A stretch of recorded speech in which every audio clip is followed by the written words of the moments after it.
Welcome करता हूं आप सभी को एजुकेशन आर्ट्स के इस ऑनलाइन लर्निंग प्लेटफॉर्म पे। आशा करता हूं आप सभी की तैयारी जोरों शोर से चल रही होगी। बोर्ड एग्जाम में बहुत ही कम समय बचा हुआ है और आज हम लोग हिस्ट्री के गेस पेपर का डिस्कस करने जा रहे हैं। तो आप कॉपी और कलम लेके बैठिए और ये भी देखिए कि इस गेस पेपर में से आपको कितना याद है। तो अगर याद होगा, बढ़िया अच्छा खासा नंबर इसमें से आ जाएगा, तो बुझिए कि आप कुछ बोर्ड में अच्छा करने वाले हैं।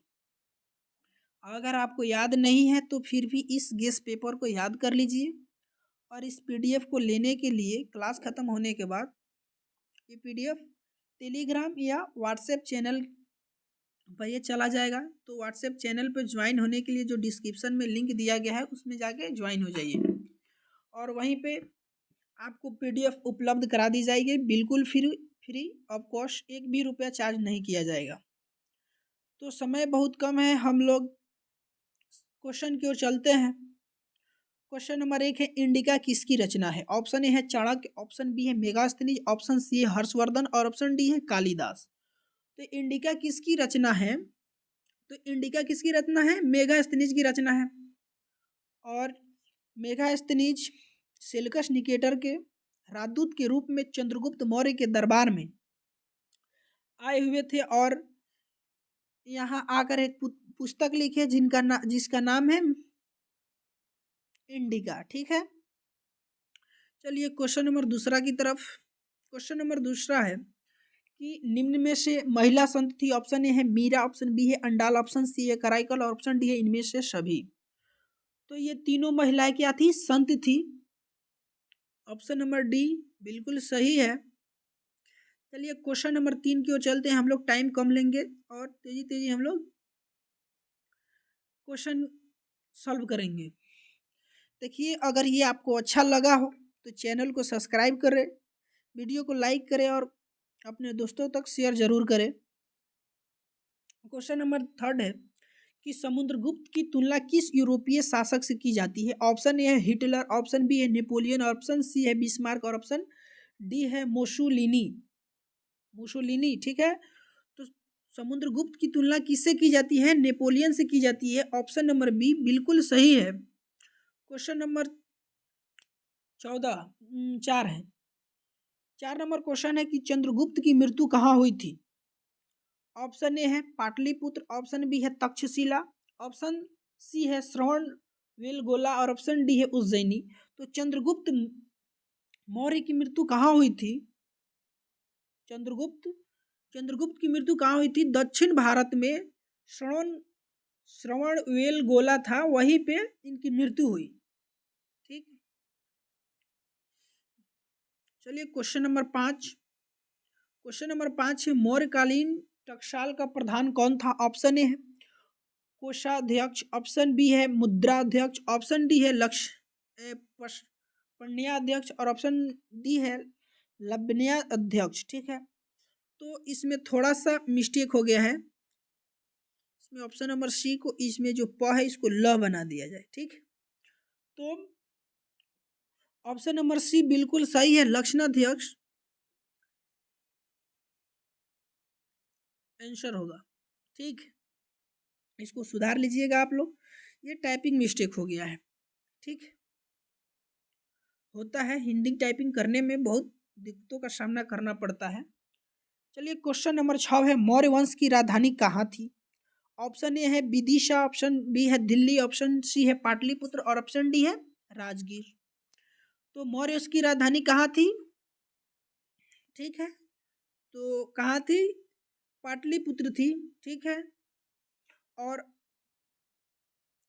मगध साम्राज्य की प्रथम राजधानी राजगिरी थी और राजगिरी का अर्थ होता है राजाओं का घर। ठीक है, और चलिए क्वेश्चन नंबर 7 की ओर।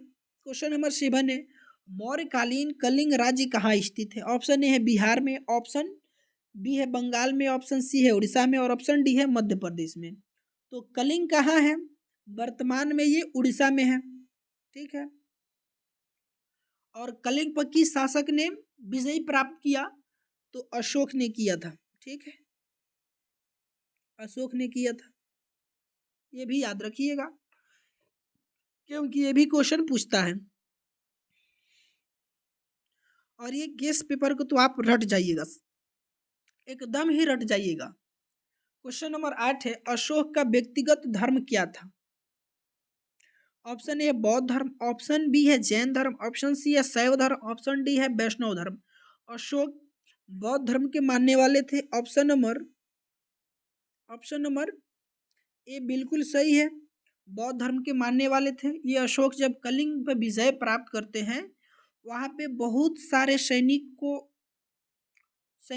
युद्ध में मारे जाते हैं, बहुत सारा खून होता है, और अशोक देखते हैं तो इनको ये लगता है कि मैं कलिंग जीत कर भी हार चुका हूँ, और उनको युद्ध त्याग करने की मनसा आई और उन्होंने युद्ध त्याग कर दिया, युद्ध को त्याग दिए और वहीं पे उपगुप्त से, ठीक है, बौद्ध धर्म की दीक्षा ली।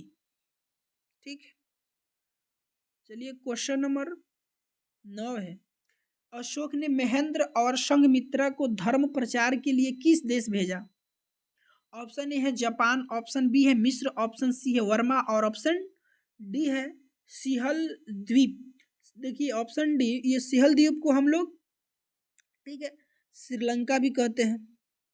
क्या कहते हैं? श्रीलंका भी कहते हैं। तो आप लोग ये लिख लीजिएगा। तो ऑप्शन नंबर डी बिल्कुल सही होगा, सिहल द्वीप। ठीक है, ऑप्शन नंबर डी बिल्कुल सही होगा, सिहल द्वीप इनको भेजा गया था, श्रीलंका। ठीक है, तो ऑप्शन में श्रीलंका भी देगा तो आप श्रीलंका भी देख लीजिए, लिख देते हैं।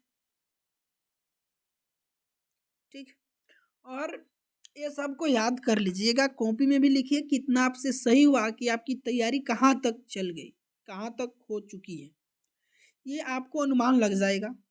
ठीक है, ऑप्शन नंबर क्वेश्चन नंबर 10 है, कलिंग युद्ध का वर्णन किस अभिलेख में किया गया है? ऑप्शन ए है 10वें शिलालेख, ऑप्शन बी है 11वें शिलालेख, ऑप्शन सी है 13वें शिलालेख और 12वें शिलालेख, और ऑप्शन डी है 13वें शिलालेख। तो कलिंग युद्ध का वर्णन किस शिलालेख में हुआ है? 13वें शिलालेख में हुआ है। ऑप्शन नंबर डी बिल्कुल सही है। ठीक है, क्वेश्चन नंबर 11 है कि चीनी यात्री फाहियान किस शासक के काल में भारत आया? तो चीनी यात्री फाहियान चंद्रगुप्त द्वितीय को विक्रमादित्य के नाम से भी जाना जाता है, उनके शासनकाल में ये आए थे। ऑप्शन नंबर बी बिल्कुल सही होगा, विक्रमादित्य को किस नाम से जाना जाता है? तो चंद्रगुप्त द्वितीय के नाम से भी जाना जाता है। चलिए क्वेश्चन नंबर 13, 12 सीरियल नंबर गलत हो गया। ठीक है, कोई बात नहीं, सीरियल नंबर से आपको क्या करना है, आप तो क्वेश्चन से आपको मतलब है। क्वेश्चन देखिए कितना बेहतरीन सा क्वेश्चन आपके लिए लाया गया है, गेस पेपर बिल्कुल फ्री ऑफ कॉस्ट। और वीडियो आपको अच्छी लग रही है तो चैनल को सब्सक्राइब करें, वीडियो को अपने दोस्तों तक शेयर जरूर करें और वीडियो को लाइक कर दें। ठीक है, क्वेश्चन नंबर 13 है, मेगास्थनीज किस भारतीय शासक के दरबार में आया था? ऑप्शन ए है अशोक, ऑप्शन बी है बिंदुसार, ऑप्शन सी है चंद्रगुप्त मौर्य और ऑप्शन डी है स्कंदगुप्त। आपको ये क्वेश्चन बता दिया गया है, तो इसका ऑप्शन नंबर सी बिल्कुल सही होगा। चंद्रगुप्त मौर्य के दरबार में मेगास्थनीज सेल्यूकस निकेटर के राजदूत के रूप में आए थे, और सेल्यूकस निकेटर के ये कहाँ के रहने वाले थे? यूनान के रहने वाले थे। और ठीक है, चलिए क्वेश्चन नंबर 14, पंचतंत्र की रचना किसने की? ऑप्शन ए है आर्यभट्ट, ऑप्शन बी है वराह मिहिर, ऑप्शन सी है कालिदास, ऑप्शन डी है विष्णु शर्मा। तो पंचतंत्र एक पुस्तक है जिसको लिखे हैं विष्णु शर्मा ने, और इसमें कहानी बहुत अच्छी अच्छी कहानियाँ इसमें दी गई है, जिसमें हम लोग वो कौवा वाला कहानी पढ़ते हैं, वो भी इसी में दिया हुआ है। ठीक है, पंचतंत्र में ये बच्चों की कहानी के लिए बहुत ही फेमस है, बहुत बढ़िया बढ़िया कहानी इसमें दिया होता है, लिखा गया है। ठीक है, और पंचतंत्र की रचना किसने की है? तो विष्णु शर्मा लिखे हैं। ठीक है। क्वेश्चन नंबर 15 है, भारतीय इतिहास का कौन सा काल स्वर्ण काल के नाम से जाना जाता है? ऑप्शन ए है मौर्य काल, ऑप्शन बी है गुप्त काल, ऑप्शन सी है मुगल काल, ऑप्शन डी है अंग्रेजों का काल। ठीक है। तो भारतीय इतिहास में स्वर्ण काल के नाम से गुप्त काल को जाना जाता है।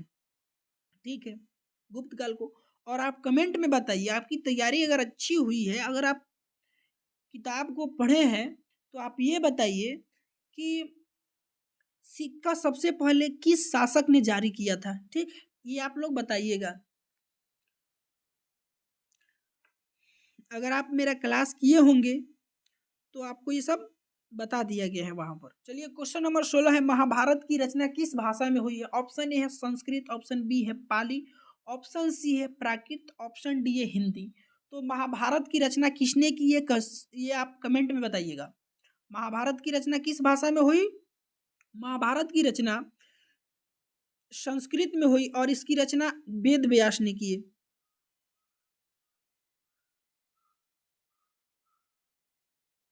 मैं बता ही देता हूँ ताकि अगर किसी को याद नहीं होगा तो अब समय बहुत कम है, वो कहाँ ढूंढने जाएगा, इसलिए मैं ही बता देता हूँ ताकि आपको ज़्यादा परेशान होने की ज़रूरत नहीं है।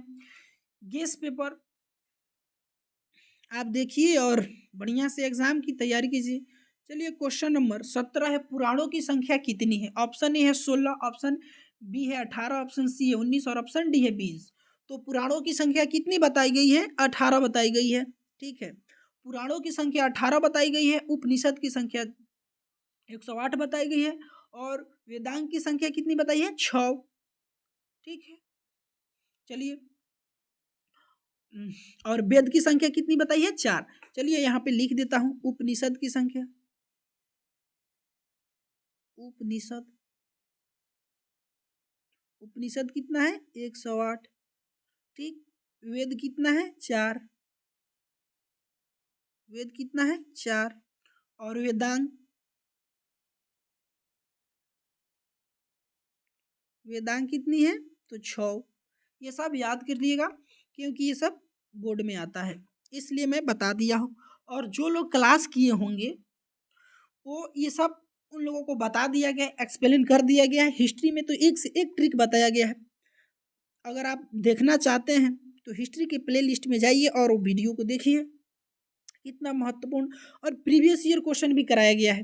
प्रीवियस ईयर क्वेश्चन भी जाके देख लीजिए। ठीक है, और वीडियो अच्छा लगा हो तो वीडियो को लाइक करें, चैनल को सब्सक्राइब करें और दोस्तों तक ज़रूर शेयर करें। और एक बात और कि जो बच्चे 2025 में बोर्ड एग्ज़ाम देने वाले हैं उनके लिए ये चैनल निःशुल्क, एक भी रुपया नहीं लेगा और फ्री ऑफ कॉस्ट पूरे सिलेबस की तैयारी कराई जाएगी। तो अपने भाई बहनों के पास भी शेयर करें ये वीडियो और बताएं कि ये चैनल उनके लिए कितना फ़ायदेमंद है। ठीक है, चलिए। और हाँ, ये चैनल क्लास 10th की भी तैयारी कराती है। ठीक है, चलिए क्वेश्चन नंबर 18 है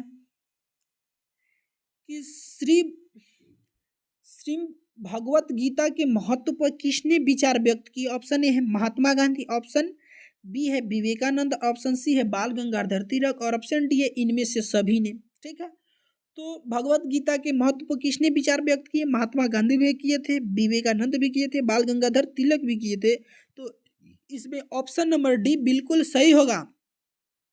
चलिए क्वेश्चन नंबर 19 है कि महाभारत किसने लिखा? देखिए ये बताए हैं ऊपर और जस्ट नीचे आ ही गया। महाभारत किसने लिखा? ऑप्शन ए है वाल्मीकि, ऑप्शन बी है मनु, ऑप्शन सी है कौटिल्य और ऑप्शन डी है वेद व्यास। तो महाभारत की रचना किसने की? वेद व्यास ने किया। ठीक है, और मनुस्मृति की रचना किसने की? ये कमेंट में बताइएगा। नाम से ही स्पष्ट होगा कि मनुस्मृति की रचना किसने किया।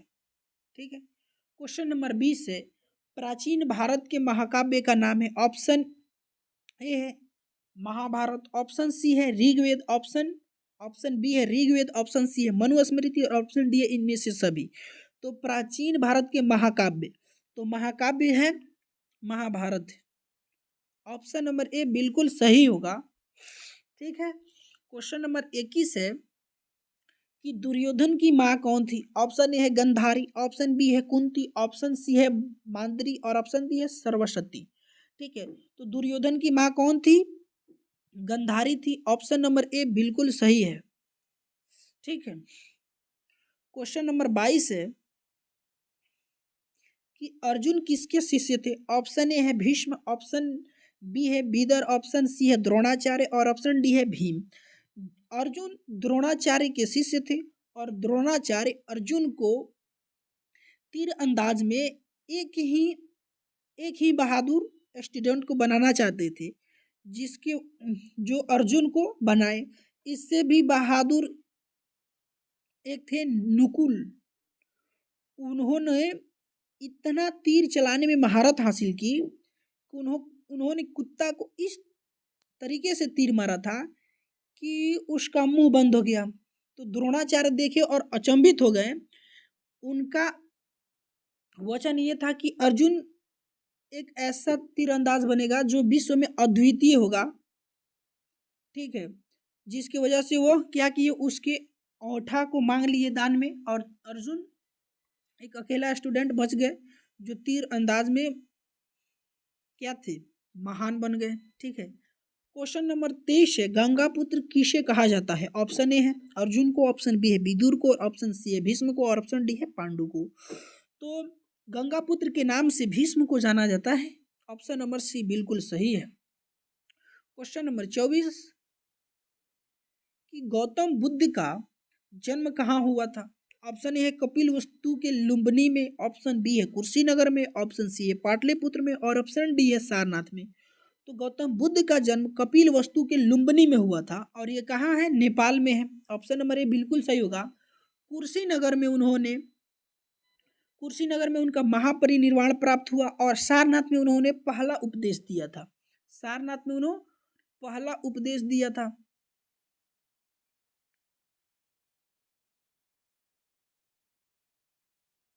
ठीक है, पहला उपदेश दिया था और कुर्सीनगर में महापरिनिर्वाण प्राप्त हुआ, यानी मृत्यु प्राप्त हुई कुर्सीनगर में। ठीक है, तो ये सब याद करनी है, सब याद करने वाले क्वेश्चन है, याद कर लीजिए। देखिए एक क्वेश्चन पे आपको 3-4 क्वेश्चन बता दिया जा रहा है।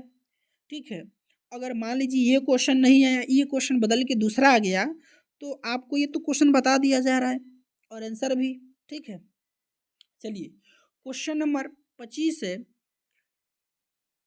क्वेश्चन नंबर 25 है महावीर ने पार्श्वनाथ के सिद्धांतों में नया सिद्धांत क्या जोड़ा? ऑप्शन ए है अहिंसा, ऑप्शन बी है ब्रह्मचर्य, ऑप्शन सी है सत्य और ऑप्शन डी है अपरिग्रह।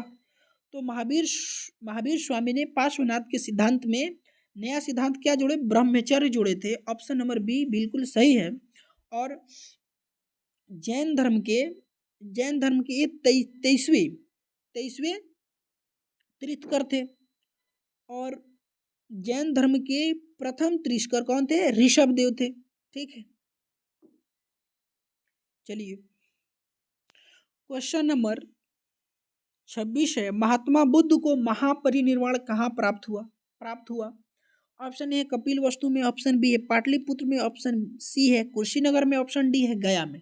अभी बताया गया है कि कहाँ उनको महापरिनिर्वाण प्राप्त हुआ, तो कुर्सीनगर में हुआ। कुर्सीनगर कहाँ है? तो उत्तर प्रदेश में है। ये भी जान लीजिए कहाँ है, तो उत्तर प्रदेश में है। ठीक, क्वेश्चन नंबर 27 है क्वेश्चन नंबर 27 है बुद्ध का सारनाथ में दिया गया प्रथम प्रवचन क्या कहलाता है? ऑप्शन ए है धर्म प्रवर्तन, ऑप्शन बी है धर्म चक्र प्रवर्तन, ऑप्शन सी है धर्म समागम और ऑप्शन डी है मध्य समागम। तो बुद्ध ने जो सारनाथ में पहला प्रवचन दिए उसको धर्म चक्र प्रवर्तन के नाम से भी जाना जाता है। ऑप्शन नंबर बी बिल्कुल सही है। क्वेश्चन नंबर 28 है बुद्ध के अष्टांगिक मार्ग में कौन सा सिद्धांत नहीं था? ठीक है, क्वेश्चन नंबर 28 है कि बुद्ध के अष्टांगिक मार्ग में कौन सा सिद्धांत नहीं था? ऑप्शन ए है सम्यक दृष्टि, ऑप्शन बी है सम्यक वाक, ऑप्शन सी है सम्यक चरित्र और ऑप्शन डी है सम्यक समिति स्मृति। तो सम्यक चरित्र नहीं था। ठीक है, ऑप्शन नंबर सी बिल्कुल सही है। क्वेश्चन नंबर 29 है कि निम्नलिखित में से कौन गौतम बुद्ध के शिष्य थे? ऑप्शन ए है आनंद, ऑप्शन ए है आनंद, ऑप्शन बी है कश्यप, ऑप्शन सी है सारिपुत्र एवं गौद्रलायन, ऑप्शन डी है इनमें से सभी। तो गौतम बुद्ध के शिष्य इनमें से सभी थे, ये सभी गौतम बुद्ध के शिष्य थे। ठीक है, और आनंद इनके सबसे प्रिय और प्रथम शिष्य थे, उनके चाचा चचेरे भाई थे। ठीक है, चलिए क्वेश्चन नंबर 30 है किसके शासन काल में किसके शासन काल में बौद्ध धर्म का विभाजन हीनयान और महायान संप्रदायों में हुआ? ऑप्शन ए है कनिष्क, ऑप्शन ए है अशोक, ऑप्शन बी है कनिष्क, ऑप्शन सी है हर्षवर्धन और ऑप्शन डी है धर्मपाल। तो बौद्ध धर्म का विभाजन चतुर्थ बौद्ध संगीति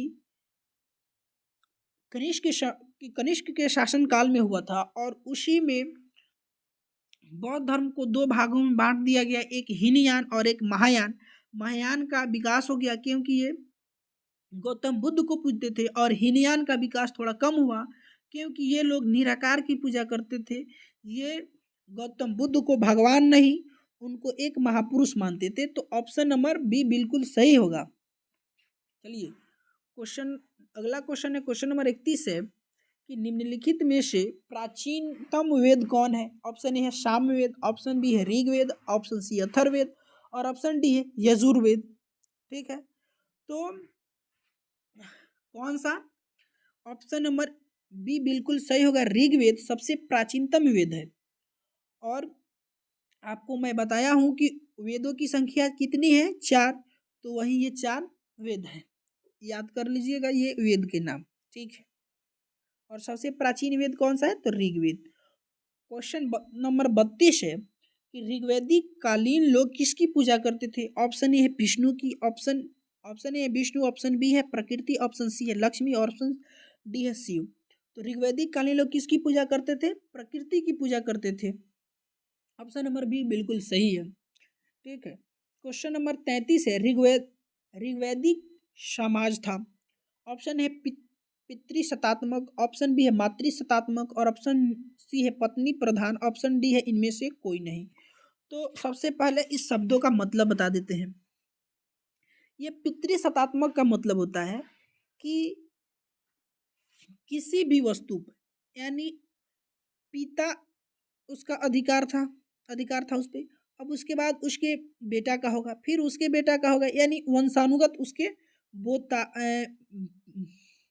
पिता बेटा प्रपोता ऐसे करके चलता है। और मातृसत्तात्मक में ये माताओं पे होता है। पत्नी प्रधान यानी इसमें पत्नी सबसे उत्तम मानी जाती है। ठीक है, तो इसमें ऋग्वैदिक कालीन लोग पितृसत्तात्मक को मानते थे। ठीक है, ऑप्शन नंबर ए बिल्कुल सही है। चलिए क्वेश्चन नंबर 34 है कि जैन धर्म के प्रथम तीर्थकर थे। ऑप्शन ए है पार्श्वनाथ, ऑप्शन बी है ऋषभदेव, ऑप्शन सी है अनितनाथ, ऑप्शन डी है परम प्रभ। तो जैसे कि मैं बता चुका हूं कि जैन धर्म के संस्थापक ऋषभदेव, ठीक है, और ये जैन धर्म के प्रथम तीर्थकर थे। और जैन धर्म के वास्तविक संस्थापक किसको कहा जाता है?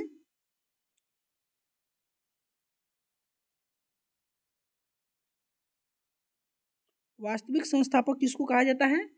तो महावीर स्वामी को कहा जाता है। महावीर स्वामी को कहा जाता है वास्तविक संस्थापक। ठीक है, ये याद कर लीजिएगा या कॉपी में नोट कर लीजिएगा तो अच्छा रहेगा। ज़्यादा दिन तक अगर मानते हैं भूल जाइएगा तो रिवीजन करने में आसानी रहेगी। ठीक, क्वेश्चन नंबर 35 है हीनयान और महायान संप्रदाय किस धर्म से संबंधित है? ऑप्शन ए है जैन, ऑप्शन बी है बौद्ध, ऑप्शन सी है हिंदू और ऑप्शन डी है सिख। अभी बताया गया है कि बौद्ध धर्म कितने भागों में बट गया, 2 भागों में बट गया चतुर्थ बौद्ध संगीति में। और चतुर्थ बौद्ध संगीति किसके समय में हुई थी, तो कनिष्क के समय में हुई थी। और बौद्ध धर्म 2 भागों में बट गया, एक हीनयान और दूसरा महायान। ठीक है, महायान और हीनयान में बट गया। ऑप्शन नंबर बी बिल्कुल सही है। क्वेश्चन नंबर 36 है, धर्म चक्र परिवर्तन क्या है। ऑप्शन ए है मोक्ष की प्राप्ति, ऑप्शन सी है प्रथम उपदेश, ऑप्शन सी है आचार संहिता, ऑप्शन डी है संघ का संगठन। अभी आपको बताया है कि धर्म चक्र परिवर्तन महात्मा बुद्ध जब प्रथम उपदेश दिए उसी को क्या कहा जाता है, धर्म चक्र परिवर्तन के नाम से जाना जाता है, प्रथम उपदेश को। ऑप्शन नंबर बी बिल्कुल सही है। क्वेश्चन नंबर 37 है, महात्मा बुद्ध के बचपन का नाम क्या था। ऑप्शन ए है वर्धमान, ऑप्शन सी है सिद्धार्थ, ऑप्शन सी है ऑप्शन बी है सिद्धार्थ, ऑप्शन बी है सिद्धार्थ, ऑप्शन सी है देवदत्त और ऑप्शन डी है राहुल। ठीक, तो महात्मा बुद्ध के बचपन का नाम क्या था, सिद्धार्थ था। ये महात्मा बुद्ध के बचपन का नाम था। ठीक है, और ये वर्धमान महावीर स्वामी का बचपन का नाम था।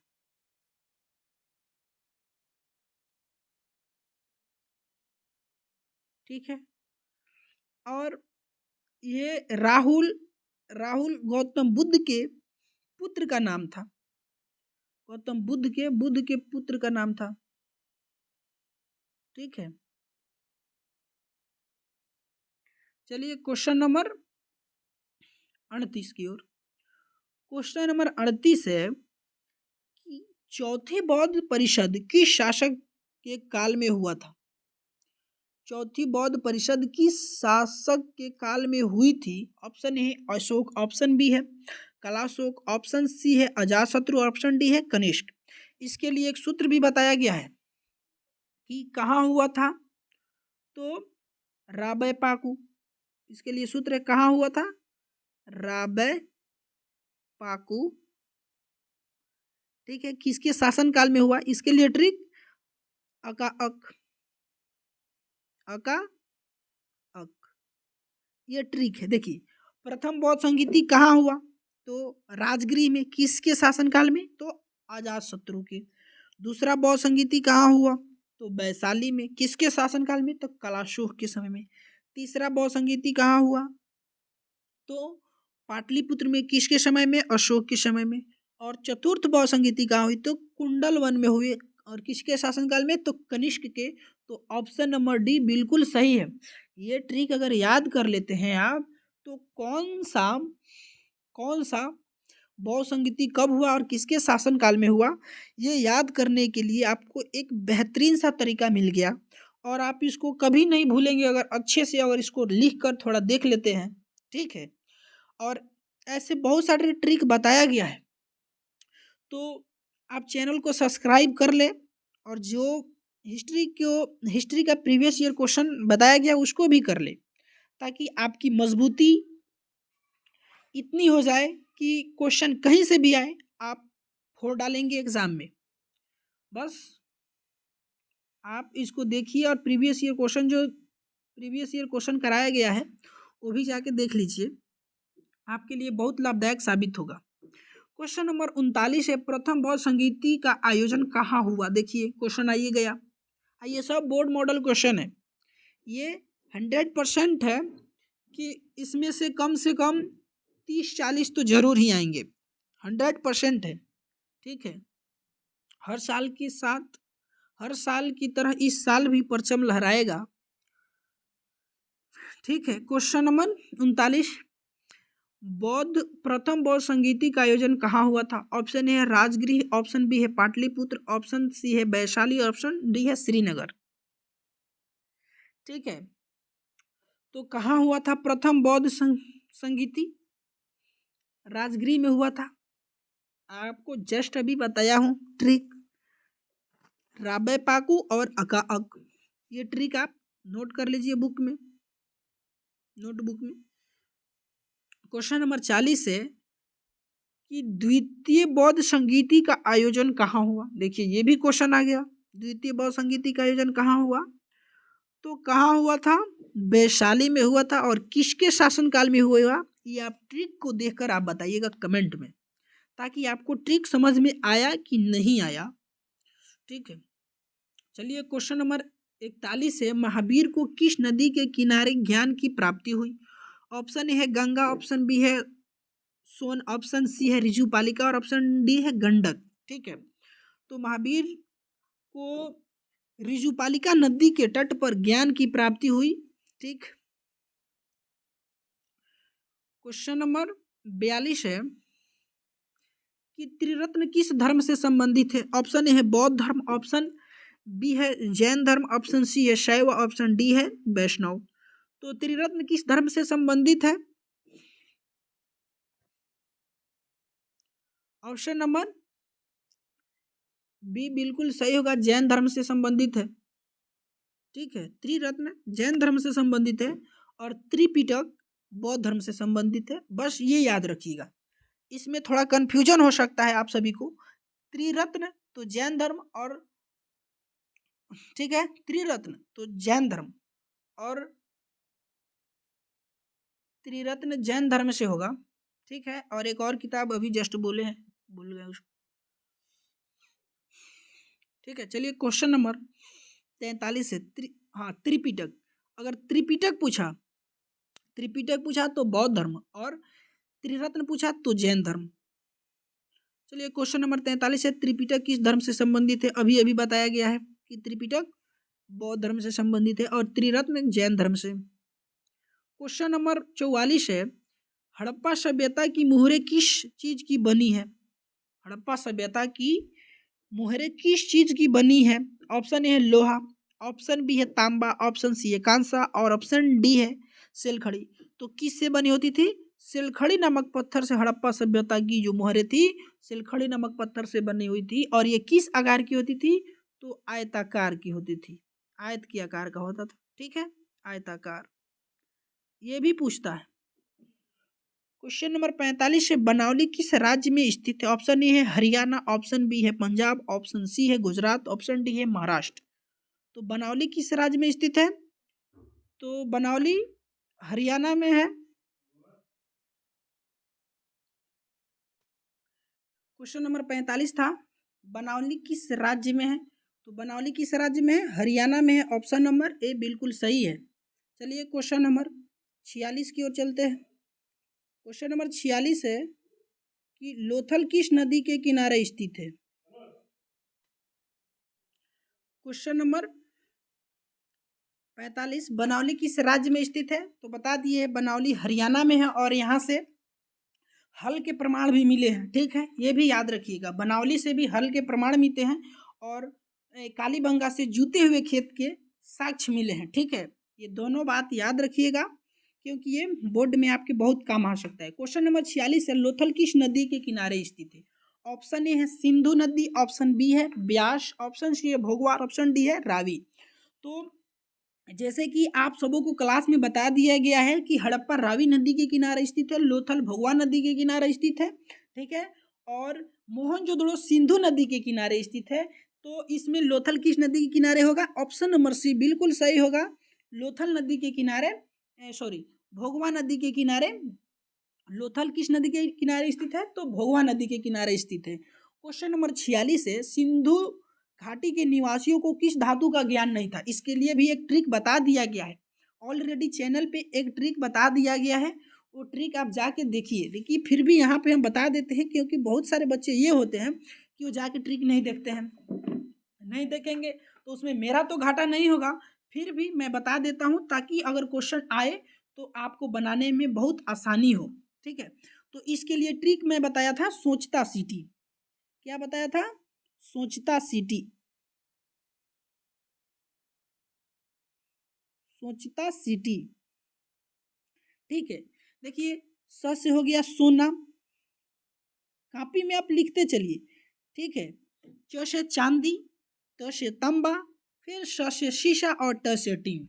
देखिए कितना बेहतरीन है। ये सब क्या करते थे? ये सोना, चांदी, तांबा, शीशा, टीन, ये वहाँ हड़प्पा सभ्यता के लोग, सिंधु घाटी सभ्यता के लोग या हड़प्पा सभ्यता के लोग इसको यूज करते थे। तो अब पूछेगा कि कौन सा नहीं यूज करते थे। तो जब आपको मालूम चल चुका है कि कौन कौन से धातु का वो लोग प्रयोग करते थे, तो आप आसानी से बता सकते हैं। या आप पूछे कि यूज करते हैं या नहीं यूज करते हैं, तो ये दोनों शर्त में आप आसानी से बता सकते हैं, क्योंकि आपके पास एक बेहतरीन सा ट्रिक है। और जिसके पास ट्रिक है वो एग्जाम में तो इसको भूलेगा ही नहीं, इतना बेहतरीन समझा दिया गया है। तो अगर ट्रिक आपको अच्छा लगे तो चैनल को सब्सक्राइब करें, और ऐसे ही बहुत सारे ट्रिक आपको आगे भी मिलता रहेगा। ठीक है, तो चैनल को सब्सक्राइब करें और वीडियो को लाइक करें और अपने दोस्तों तक शेयर जरूर करें। ठीक है, क्वेश्चन नंबर 48 है, हड़प्पा सभ्यता किस युग की सभ्यता है? ठीक है, ऑप्शन ए है पूर्व पाषाण युग, ऑप्शन बी है नव पाषाण युग, ऑप्शन सी है कांस्य युग और ऑप्शन डी है लौह युग। ठीक है, तो आज की जो सभ्यता है वो लौह युग है, यानी इसमें लोहा का युग ज्यादा यूज होता है। ठीक है, तो हड़प्पा सभ्यता या सिंधु घाटी सभ्यता ये किस युग की सभ्यता थी? कांस्य युग की सभ्यता थी। कांसे का प्रयोग उस समय ज्यादा होता था। ऑप्शन नंबर सी बिल्कुल सही होगा, कांस्य युग। क्वेश्चन नंबर 49 है कि हड़प्पा सभ्यता का स्वरूप क्या है? ऑप्शन ए है ग्रामीण सभ्यता, ऑप्शन बी है शहरी सभ्यता, ऑप्शन सी है भोजन संग्राहक सभ्यता और ऑप्शन डी है कबीलाई सभ्यता। तो हड़प्पा सभ्यता का स्वरूप कैसा था? तो हड़प्पा सभ्यता नगरपालिका ये शहरी सभ्यता है।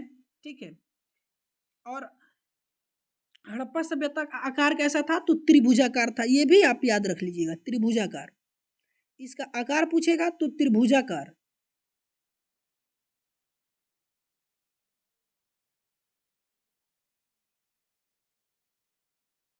त्रिभुजाकार। ठीक है, आकार पूछा तो त्रिभुजाकार, और पूछा स्वरूप कैसा था तो शहरी सभ्यता या नगरपालिका, दोनों में से कोई एक ही दिया होगा तो आप उसमें टिक कर दीजिएगा। चलिए क्वेश्चन नंबर आज आज का लास्ट क्वेश्चन, आज हम तक आज तक इतना ही क्वेश्चन करेंगे 50। अगला अगला क्वेश्चन नेक्स्ट वीडियो में हम लोग करेंगे, क्योंकि समय बहुत ज़्यादा हो जाएगा, वीडियो लंबा हो जाएगा तो आप लोग भी देखना अच्छा नहीं देख सकते हैं आप लोग, बोरिंग फीलिंग करेंगे। ठीक है, चलिए क्वेश्चन नंबर 50 लास्ट क्वेश्चन है आज का। क्वेश्चन नंबर 50 है, हड़प्पा सभ्यता की सर्वप्रथम खोज की। ऑप्शन है अलेक्जेंडर कनिंगम, ऑप्शन बी है दयाराम साहनी, ऑप्शन सी है कर्नल वक्स और ऑप्शन डी है मैक्स मुलर। ठीक है, हड़प्पा सभ्यता की सर्वप्रथम खोज दयाराम साहनी ने 1921 में किया था। ऑप्शन नंबर बी बिल्कुल सही होगा। कब किया था? तो 1921 में किए थे। ठीक है, ये आप लोग याद रखिएगा, क्योंकि ये पूछता है। अगर आप याद रखिएगा, अगर क्वेश्चन मान लीजिए कि ये क्वेश्चन ना पूछ के पूछ दिया कि हड़प्पा सभ्यता की खोज किसने की, तो दयाराम साहनी कब की, और किसने की न पूछकर कब किया, या पूछ देगा कि दयाराम साहनी ने हड़प्पा सभ्यता की खोज कब की, तो अगर आपको ये जानकारी होगा कि 1921 में की, तो आप उसको टिक कर सकते हैं और 1 नंबर ले सकते हैं। ठीक है, चलिए हम नेक्स्ट अगला जो क्वेश्चन और जो बाकी है उसको हम नेक्स्ट वीडियो में करेंगे, क्योंकि वीडियो लंबा हो जाएगा।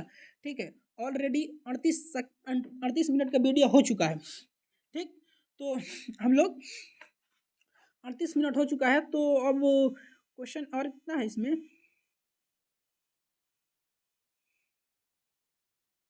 इसमें कुल 69 क्वेश्चन है। चलिए हम नेक्स्ट वीडियो में करेंगे। ठीक है, और अगला पार्ट देखने के लिए चैनल को सब्सक्राइब करें। उम्मीद करता हूँ कि आपको ये वीडियो बहुत अच्छा लगा होगा और आपकी तैयारी भी अच्छी हो गई होगी, क्योंकि अगर ये आपको कोई गेस्ट पेपर अगर फ्री ऑफ कॉस्ट यूट्यूब पे दे रहा है और उसको वो भी सोल्यूशन के साथ, तो आपका ये भी कर्तव्य बनता है कि उस चैनल का सपोर्ट करें। तो आप चैनल को सपोर्ट जरूर करें और वीडियो को लाइक करके दोस्तों तक शेयर कर दें, और चैनल को सब्सक्राइब जरूर करें, और चैनल को सब्सक्राइब करके बेल आइकन को प्रेस कर दें, ताकि जब भी वीडियो अपलोड हो नोटिफिकेशन सीधा आपके पास जाए और क्लास आप कर सके, वो भी एग्ज़ाम देने से पहले जो भी आपको क्वेश्चन अगर प्रोवाइड किया जाता है तो आपके तक पहुंच जाए। चलिए मिलते हैं नेक्स्ट वीडियो में। चलिए थैंक यू, बाय बाय।